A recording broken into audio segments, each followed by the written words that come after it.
Brenda Edwards' son Jamal Edwards died of a cardiac arrest following a late-night booze and cocaine session, an inquest has found. Loose Women star Brenda's son Jamal tragically passed away at the age of 31 earlier this year after he collapsed at his West London home in February. Following the SB.TV founder's shock death, an inquest has taken place to look into the cause of Jamal's passing. It has been heard how 3 small snap bags containing small traces of white powder were found on Jamal after he collapsed. Assistant West London coroner Ivor Culloch today ruled that Mr. Edwards died after a cardiac arrest brought on by taking cocaine and drinking.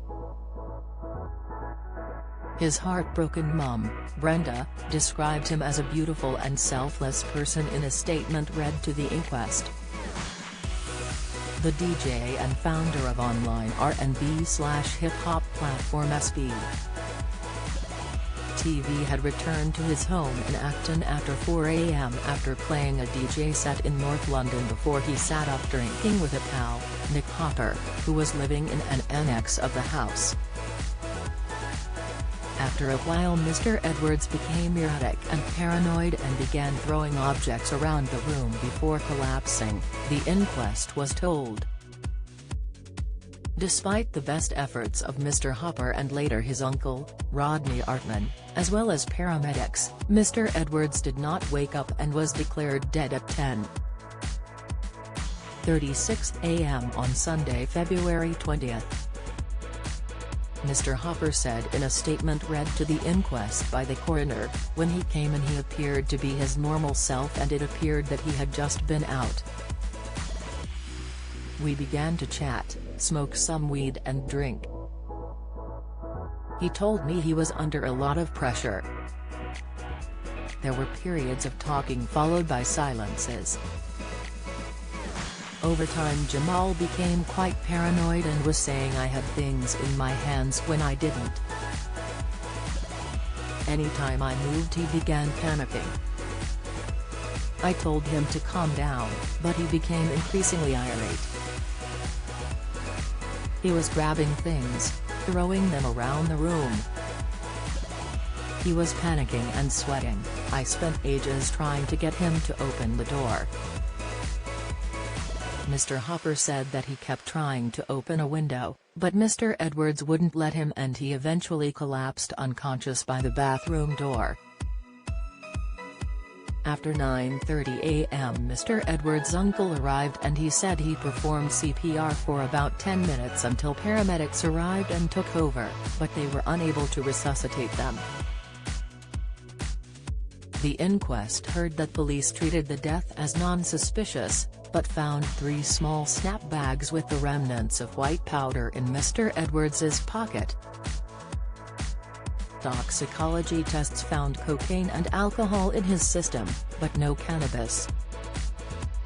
There was also MDMA in Mr. Edwards' urine but not blood, indicating that he had taken the drug recently, but not on the night of his death.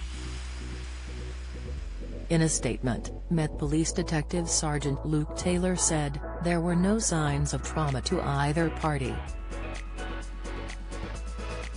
3 small snap bags were found in his pocket with remnants of a white powder and bloody tissues, associated with the taking of Class A drugs. He suffered a cardiac episode from taking recreational drugs and alcohol. Mr. Edwards' GP confirmed that while he had traits of sickle cell disease, he was not on any regular medication.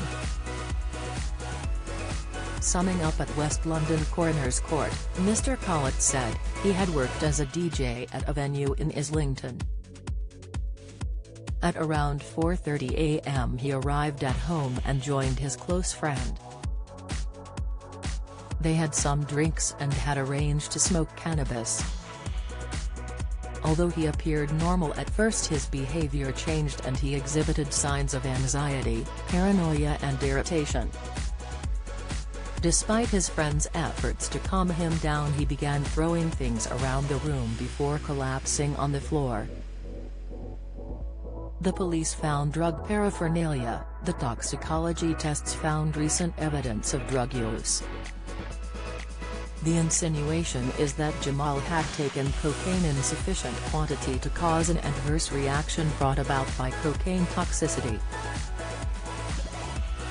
This then caused cardiac arrhythmia, which resulted in his death. Mr. Edwards was awarded an MBE in 2014 for his services to music, and he was an ambassador for the Prince's Trust. In a statement read to the hearing, Brenda Edwards said, "Jamal was a beautiful and selfless person. Since growing up with his family in Acton, he made it his personal mission to open doors for others to walk through. To help people through life, to love and to laugh. And most importantly, to just make people happy." She added, "Jamal helped so many, working tirelessly to give a platform to people. His charitable work stretched near and far, from working at homeless shelters to giving back to his roots in St. Vincent and the Grenadines. We are so proud of everything Jamal achieved over the course of his 31 years and how he impacted others' lives.